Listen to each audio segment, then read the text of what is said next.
Welcome back. This is lesson 3 of the citizenship preparation course for the 2025 version. Go ahead and get a pencil and paper so we can practice the reading and writing portion.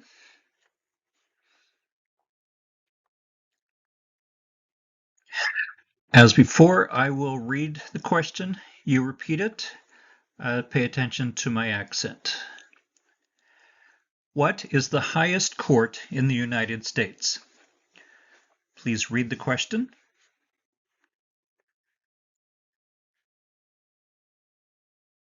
Good. What is the highest court in the United States? Now please write. The Supreme Court is the highest court. The Supreme Court is the highest court.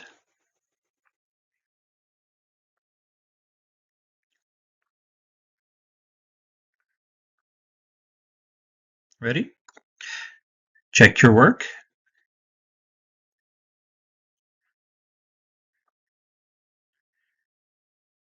Okay, next.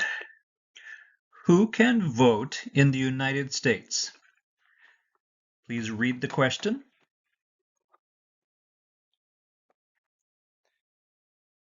Good. Who can vote in the United States? Now please write. Any citizen can vote. Any citizen can vote.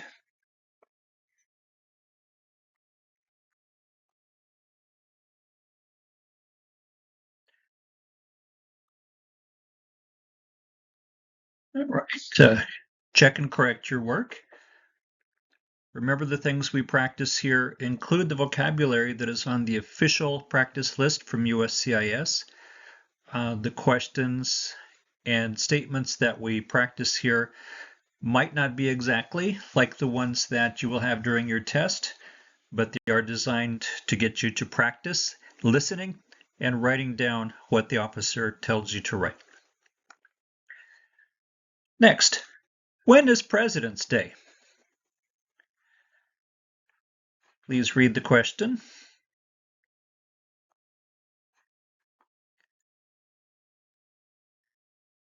Good. Now please write. President's Day is in February. President's Day is in February.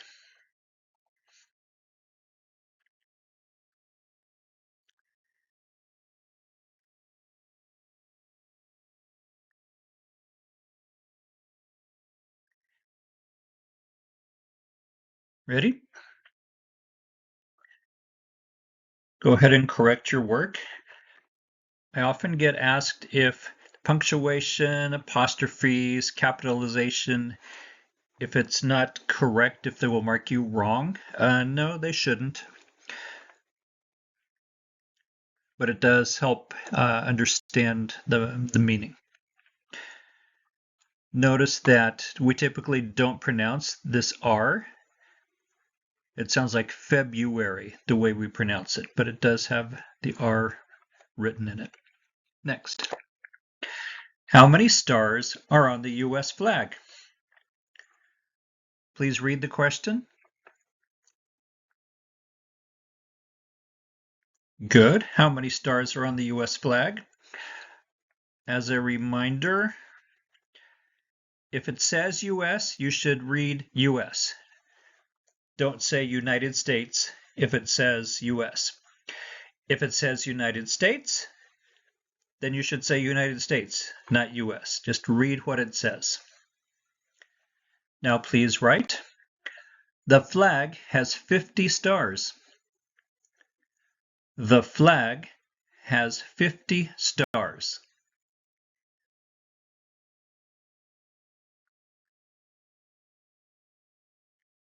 Okay, let's check your work. As usual, you can write out the word or the number. Next. Who is on the dollar bill? Please read the question. Good. Who is on the dollar bill? Now please write. Washington is on the dollar bill. Washington is on the dollar bill.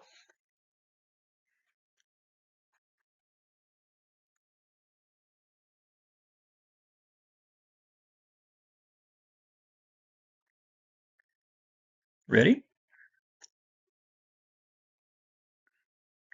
Correct your work.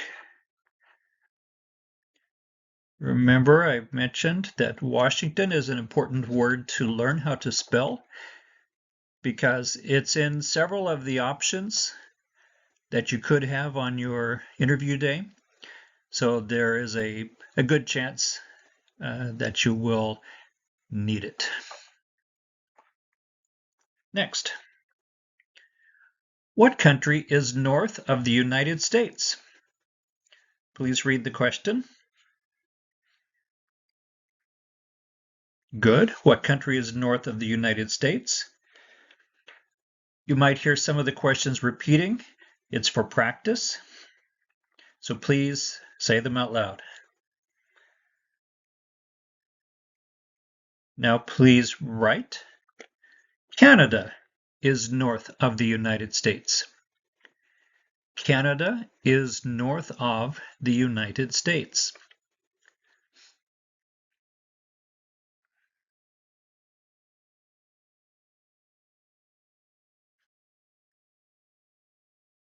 Okay, let's check your work.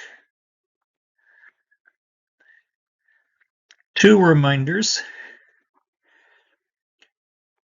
When you read a question, pay attention. There's a good chance that you might use some of those words in your written portion soon after. So paying attention to the words you're reading might help you in the writing portion. Another thing, as I have mentioned, learn how to write United States. Okay, preferably with no mistakes. You can still get a passing score if you can still get credit for something you write if you don't spell it correctly. But if you don't know how to spell the name of the country that you want to be a citizen of, you might not make a very good impression on the officer. And it's best to have them kind of on your side, you might say. Next. Now this one will not be one of the ones that you will get during your reading and writing test, almost certainly. But it's something you will talk about quite probably during the review of the form, and it's to help you practice listening and reading. Okay. So, has your address changed since you submitted your application? Please read the question.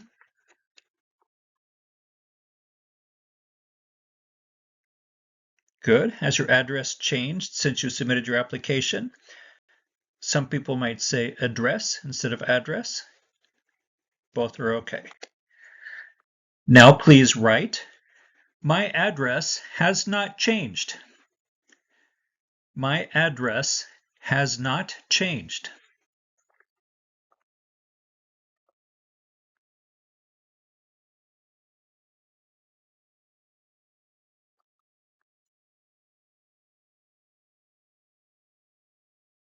Okay.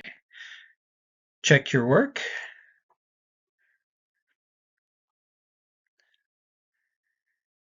Of course, your address is the place you live, where the mail comes. Changed means to be different. Next, which country is south of the United States? Please read it. Remember, this is to practice reading, not to answer the question, even though I have the nice pictures there that many of you will recognize. Okay, good. Which country is south of the United States? Make sure you're saying it out loud. You need the practice. Now please write. Mexico is south of the United States. Mexico is south of the United States.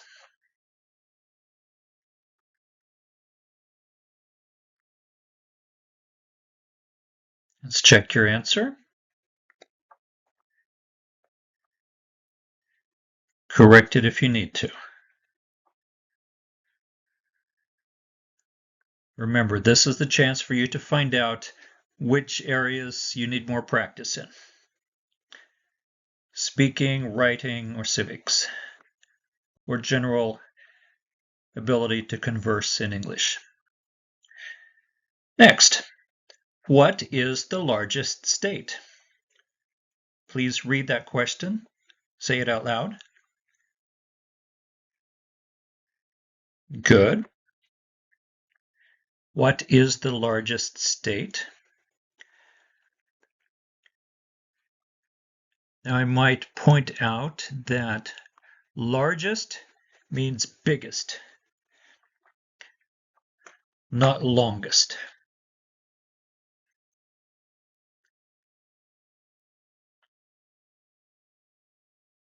Now, please write. Alaska is the largest state. Alaska is the largest state.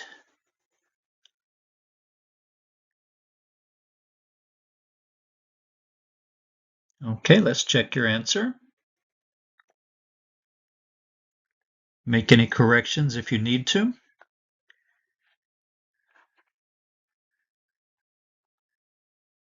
State should be pretty easy for you by now because I've had you practice United States so many times. Hopefully no mistakes there. Next. We're going to practice a little bit some of the information on the Form N400, the citizenship application.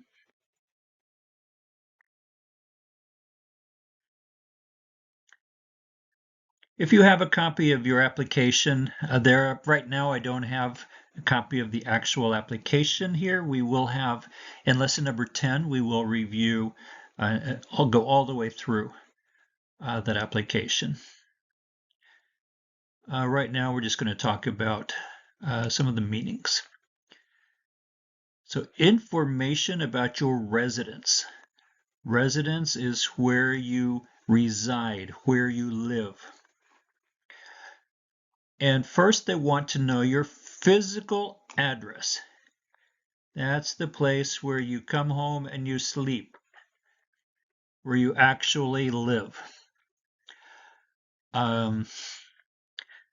Some people have a different address for mail, maybe with a relative or a post office box. In that case, you'll need to put both, but first they want the physical address. Next, they want the dates of residence and the usual date format. 2 digits for the month, 2 digits for the day, 4 digits for the year. If you're not sure exactly, just estimate if it's the first of the month or the middle of the month.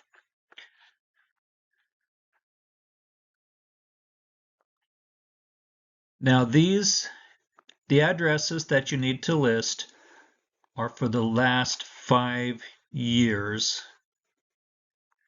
or 3 years if you're filing based on marriage to a U.S. citizen. And as usual, you will start with where you live right now, okay, the current address. And then they want the one before that, and then the one before that. So start with now, and then go backwards until you filled in the full 5 years.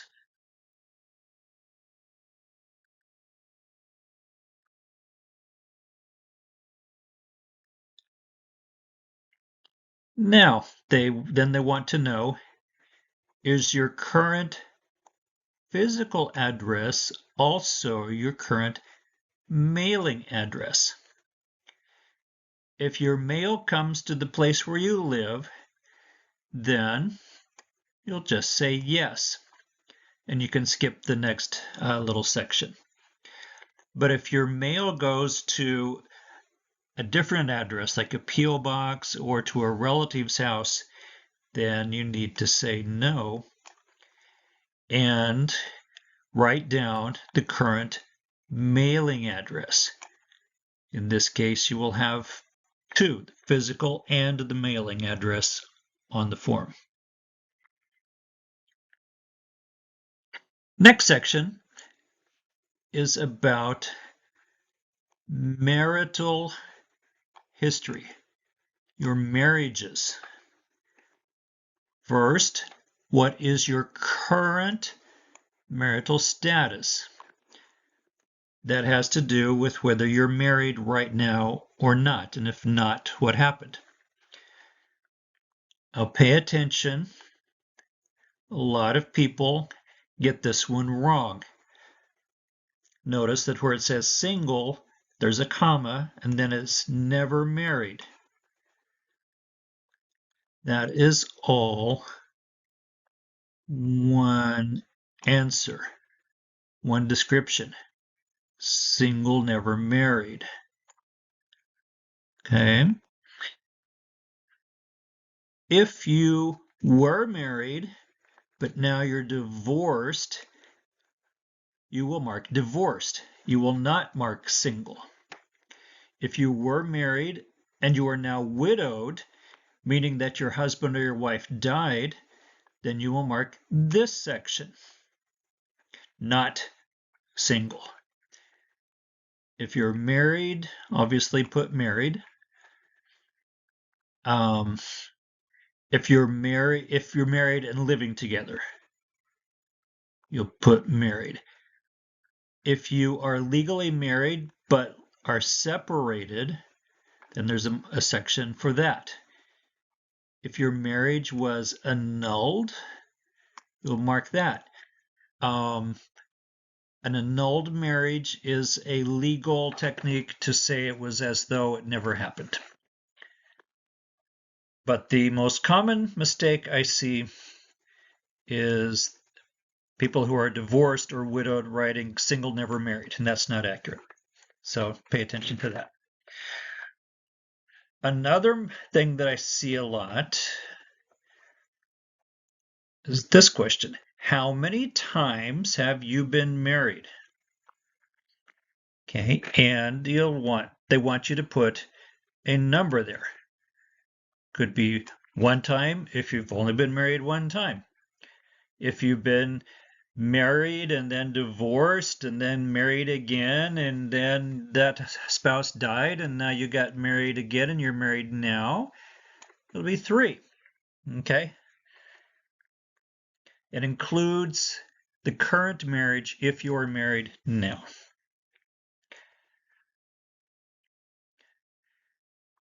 Now, if you are married now, they want to know if your spouse, that's your husband or wife, is a member of the United States Armed Forces. That's the military. Just put yes or no.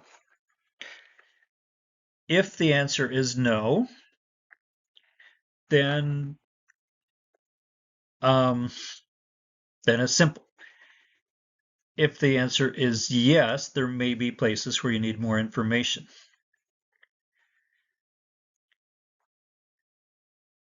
Now here they say, if you are single and have never married, then you can skip ahead. You could ignore these instructions and skip ahead to the parts about information about your children. Now, if you are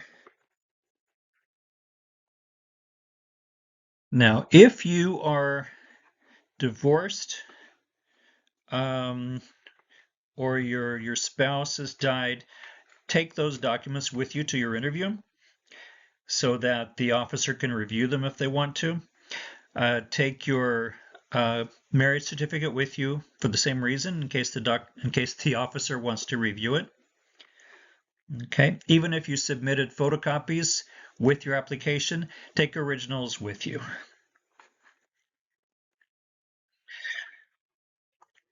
Now, regarding your current marriage, again, current means right now. They want information about your spouse, even if you are separated. Okay? They want your spouse's legal name, and spouse means husband or wife, and in the usual format, last name, and then the first and middle names. They want your spouse's date of birth in the usual date format. They want the date that you got married with your current spouse. And then they want to know, is your current spouse's physical address the same as your physical address? And if you live together, just put yes. If you do not live together, say if you're separated, then you'll mark no, and then they will want more information about that. Now, if you're married and your spouse is a citizen, they want to know when, the date. They also want to know how your spouse became a citizen. If they were born in the United States, then there's a spot for that information. If it was by some other way, for example, by naturalizing, they want information about that. So it asks for the date your spouse became a citizen. This will either be their birth date, probably, or the date they became naturalized, probably. There's another way too, but that's less common. If your current spouse is not a U.S. citizen, they want to know their A number, their alien registration number. And alien means foreign in legal terminology. Now, here's another one that causes confusion for some reason. How many times has your current spouse been married? So remember on the earlier slide, I wrote down some numbers. If you are married, where it asks how many times has your spouse been married, then the answer cannot be 0 because they're married to you. So you know they got married at least one time. Does that make sense?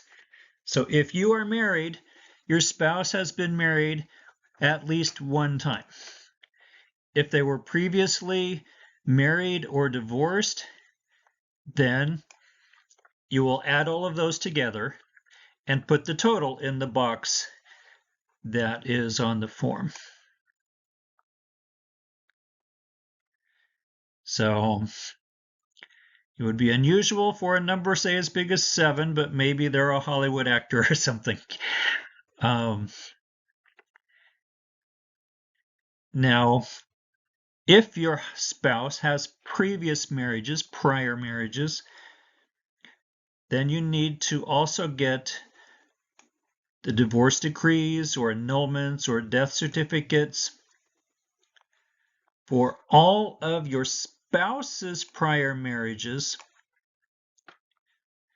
to see whether they were ended legally. And for your current spouse, they also want to know where they work. All right, let's get off of that for a while and do some practice for the civics test. I will read the question. You need to listen, answer if you know it. Remember to say it out loud, right? Say the words, speak them.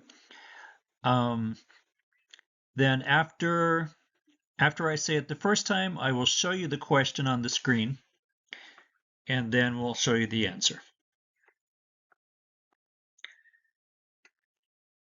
The first portion of the civics that we're going to look at, we're still continuing with the system of government. You might remember that the Constitution is above everything, and that there are 1, 2, 3 branches of the federal government. Federal means the national government. There's the legislative branch, which is made up of Congress. There are 2 parts of Congress, the House of Representatives and the Senate. And there's the executive branch, made up primarily of the president and vice president, also the cabinet and the leaders of the other federal agency. Then there's the judicial branch, which is made up of the Supreme Court and the other federal courts.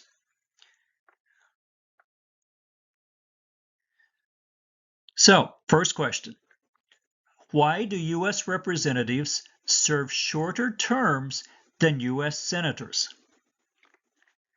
Say the answer if you know it.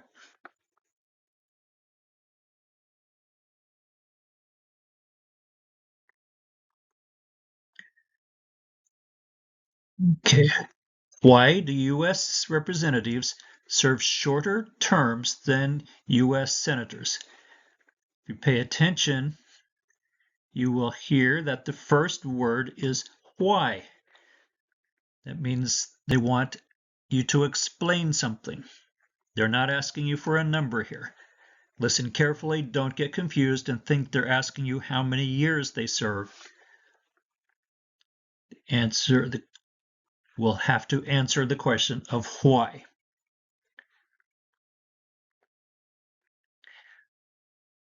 And there's several options. In the study materials, typically they give you examples of possible correct answers. You don't need to say all of them to the officer. Just pick one that you remember and use it. So one is to more closely follow public opinion. So senators serve for 6 years, representatives for only 2 years. If the public is not happy with what a senator is doing, it takes 6 years before they can vote for somebody else. If the public is not happy with what a representative is doing, there's an election every 2 years. So the theory is that the representatives are paying more attention to what the people in their district want.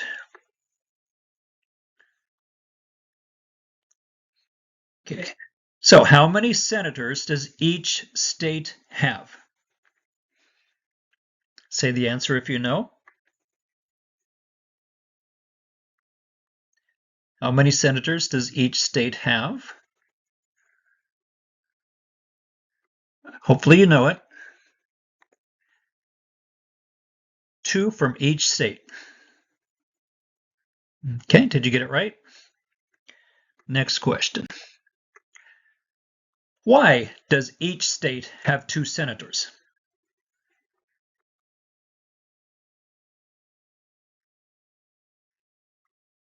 Why does each state have 2 senators? Notice, again, they want to know why. They're not asking how many years in this question.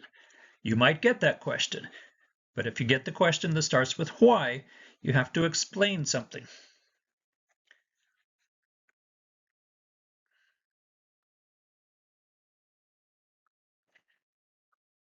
One possible answer is to have equal representation for small states.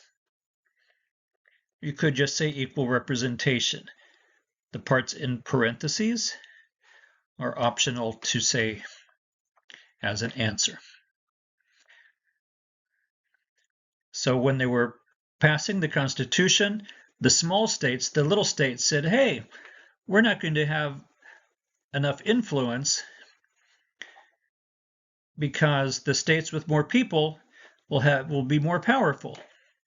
And so they said, okay, let's divide it up, and every state will have 2 senators. That way, that will give even the small states significant power. This agreement was part of the Connecticut Compromise, or called the Great Compromise.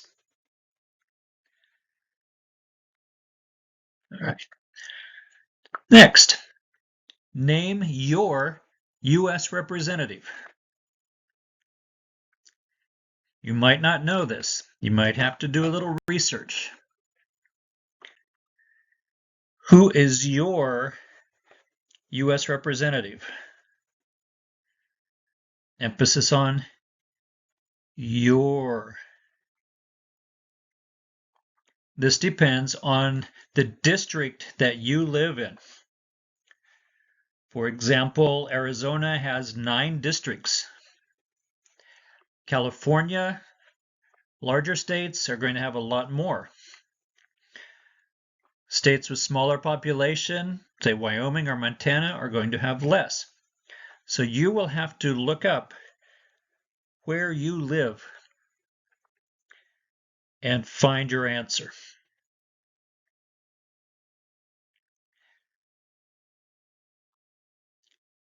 And here is the best place to do that. This is the official source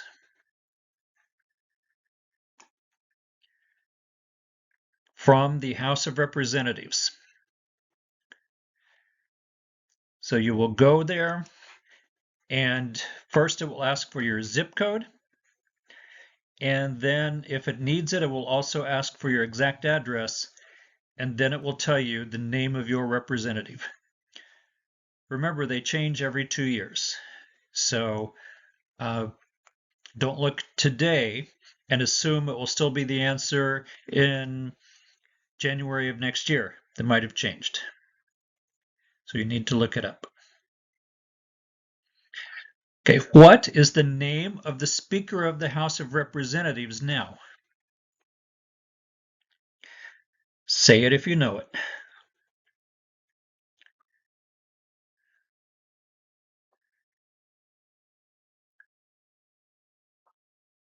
What is the name of the Speaker of the House, or the Speaker of the House of Representatives now?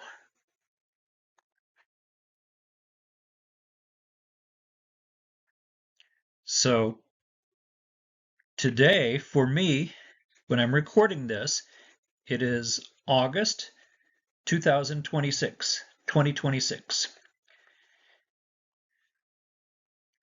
And the Speaker of the House is Mike Johnson.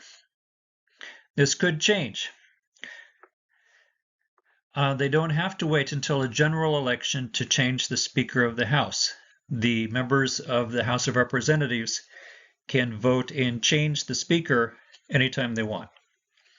So go to Google or some other source, some other search mechanism, and double check before your test to make sure you know the correct Speaker of the House. Next, who does a U.S. Senator represent? Say the answer if you know it. Who does a U.S. Senator represent? There's more than one way to say this. The citizens of their state, the people of their state. The main point is that a senator represents the whole state. There are 2 senators, But any person from the state can call either senator if they have something they want to tell them about. It's different for your representative in the House of Representatives. You contact the one from your district. The others won't care as much. For the senators, they represent the whole state. Next question. Who elects United States senators? Say it if you know it.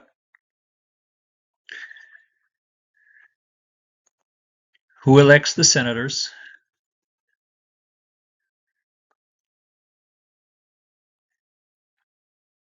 The citizens from their state, not district, state. And of course, only citizens can vote, so be sure to include that in your answer. Next question. Who does a member of the House of Representatives represent? I just mentioned it. Say it out loud if you know.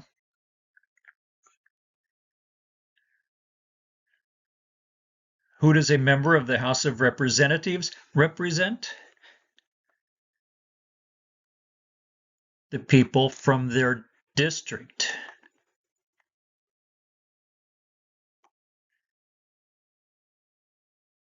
One of the ways to answer is to say citizens, but non-citizens can give their opinion too.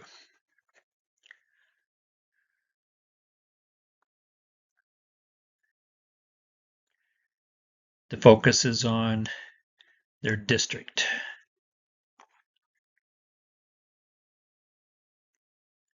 Next. Who elects the members of the House of Representatives? Say it if you know it. We've already talked about it.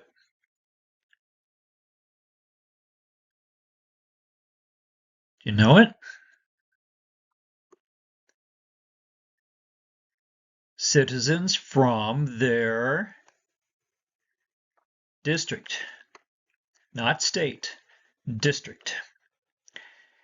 And as before, only citizens can vote, so you ought to include that in your answer. Next question. Some states have more representatives than other states. Why? Let's look at that. Some states have more representatives than other states. Why? This time, it's a why question, but they put the why at the end. Okay, so be sure and listen to make sure that you understand that this is something you need to explain. Okay. Let's take a look at why. Again, there can be more than one way to say this. So it can say because of the state's population. Like I mentioned, Arizona has 9 districts, California has a lot more. A state with only a few people like Montana, Wyoming will have less.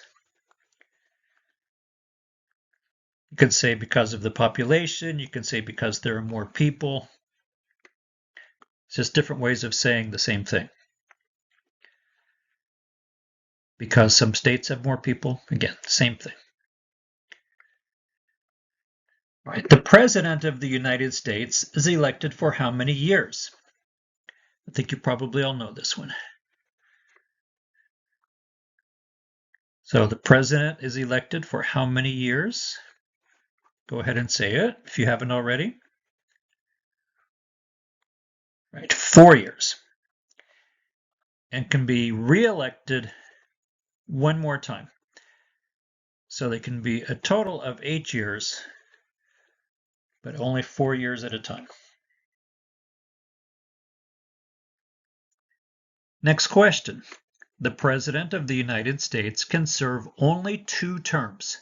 Why?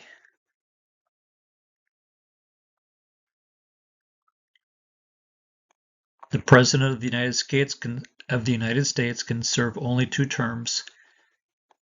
Why? This time the why comes at the end again.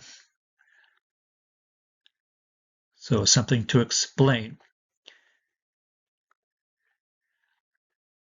You can say because of the 22nd Amendment. That was the number of the amendment that changed that and put a limit on the time presidents could stay in office.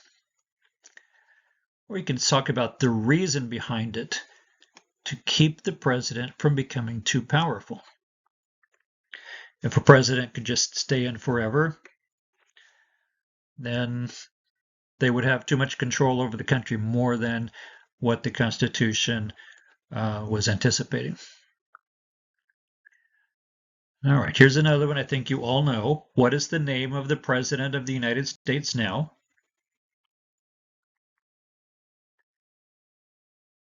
Go ahead and say it.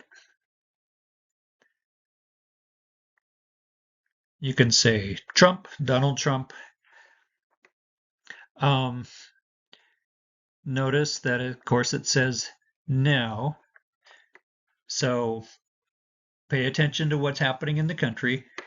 If there's a change in the presidency, before your citizenship test, you need to know the new name. But for now, it's Donald Trump or Donald J. Trump. When it asks for the name of a person, the last name usually is enough.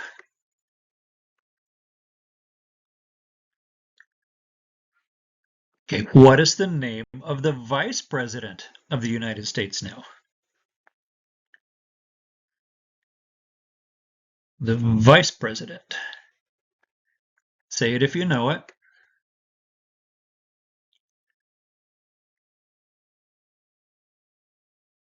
Okay, he goes by his initials and his last name. J.D. Vance. As of August 2026, now when I'm recording. If the president can no longer serve, who becomes president? Say it if you know it. If the president can no longer serve, who becomes president? Okay, now here, notice they are not asking for a name. They are asking for the title. And so the answer is the vice president. So do not say J.D. Vance to this question. It's the vice president, the title. And that takes us to the end of today's lesson. I hope you're practicing and gaining something from this. And we will have more videos up as I get them recorded. And good luck on your studying and on your test.